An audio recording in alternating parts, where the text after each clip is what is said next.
அதைத் தொடர்ந்து ஆலயத்திலே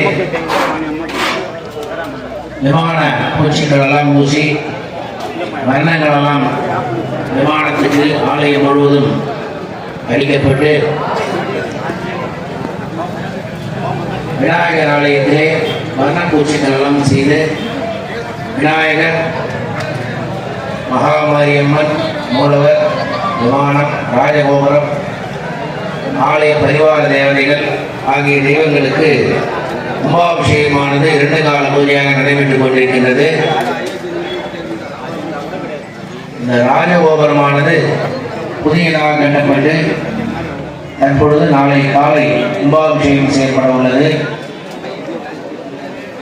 ஒவ்வொரு ஊரிலும் பார்த்தீங்கன்னா தூரின்னு பார்த்தீங்கன்னா ராஜகோபுரம் தெரியும். அதுதான் இறைவனுடைய பாதம். இப்போ நம்ம ஒருத்தர் பார்க்குறோம், பெரியவங்களை வணங்கும் போது என்ன பண்ணுறோம்? பாத்திரத்தை தான் கொண்டு போகிறோம், தலையில கை வைக்கிறோம் கிடையாது. அப்போ ராஜகோபுரம் என்பது இறைவனுடைய பாதம். ராமஹ சிவாசாயுமன் ஸ்வாஹா புரஸ்வர புரஸ்வர புரஸ்வர கோர கோரதர தனரூப தனரூப ஜனஜன பிரஜன பிரஜன வந்தே வந்தே காதி காதிய அஹோராஸ்திராயுமன் ஸ்வாஹா ஓம் ஸ்ரீமம் சுமன் பாசுபதாஸ்திராயுமன் ஸ்வாஹா உம்ரி மிட்டமா சேசிமோதனே மகாவதனே மகாமைரவி சர்வ சத்துர் கர்ம வித்வம்சனே பரமந்திரச்சேதினி சர்வோதமணி உருவான் வந்த விக்னான் சிதி வியாதி நிகழ்ந்து துட்டாம் மற்றவற்ற